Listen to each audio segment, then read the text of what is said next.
তিনি তাকে প্রথম সম্বর্ধিত করছেন।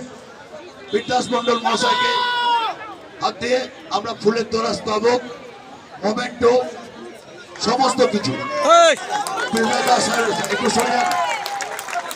সবাই হাততালি দিন।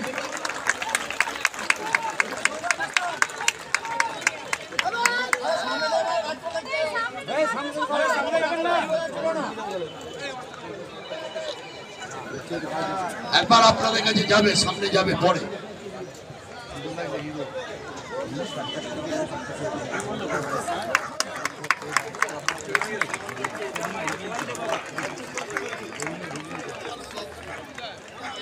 না না 50 বছর ধরে বর্ধমান জেলার সাথে খেলাধুলার সঙ্গে যুক্ত সিএবির বহুদিনের রিপ্রেজেন্টেটিভ অ্যান্ড সবচেয়ে হচ্ছে খুব ভালো মানুষ।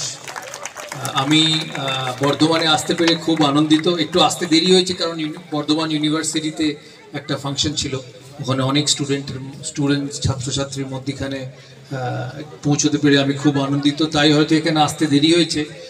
এখানে বর্ধমান ডিস্ট্রিক্টকে আমার অনেক ধন্যবাদ সংবর্ধনা দেওয়ার জন্য। সিএবির অনেক অফিস বেয়ারার আছেন, শ্রীমন্তবাবু আছেন, আশিসদা আছে, আমাদের বামাদা আছেন, বাপ্পাদা আছেন, সন্টাই আছে, সৌমেন্দু, সঞ্জয়, ভাদুরিদা মুর্শিদাবাদ থেকে, প্লাস এই বর্ধমান জেলার যারা সমস্ত সবাই খেলাধুলোর সঙ্গে যুক্ত, তাদের সবাইকে আমার অনেক অনেক ধন্যবাদ আমাকে এখানে নিমন্ত্রণ করার জন্য। বহুদিন ধরেই পীরদা আমাকে বলতেন, আমি সেই 2015 সালে প্রথম সিএবির সভাপতি হই, তখন থেকেই বলতেন একবার বর্ধমানে যেতে হবে।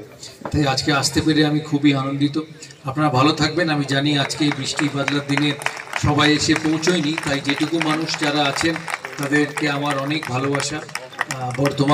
বর্ধমান পশ্চিমবাংলার একটা বৃহত্তম জেলা, আমি জেলা মনে করি না, কারণ আমি যখন গাড়ি করে আসছিলাম তখন এত দোকান পাট, মানুষ, ব্যবসা বাণিজ্য দেখিয়ে আমি গাড়িতেই জিজ্ঞেস করছিলাম যে এখানে নিশ্চয়ই মানুষ ভালোভাবে জীবনযাপন করেন, নাহলে এত কিছু এখানে দেখা যেত না। তাই আপনারা ভালো থাকবেন, সুস্থ থাকবেন। বর্ধমান খেলার সঙ্গে যারা যুক্ত তাদেরকে সিএবির সবসময় সমর্থন থাকবে, আগেও ছিল, ভবিষ্যতেও থাকবে। আর আশা করি এখান থেকে জেলা থেকে যেমন প্রচুর খেলোয়াড় বাংলার হয়ে দেশের হয়ে খেলে, ঋদ্ধিমান সাহা খেলেছে, উনি শিলিগুড়ির মানুষ, মনোজ তিওয়ারি হাওড়ার মানুষ, প্রচুর জেলা থেকে প্লেয়াররা যায় ক্রিকেট ফুটবল মিলিয়ে।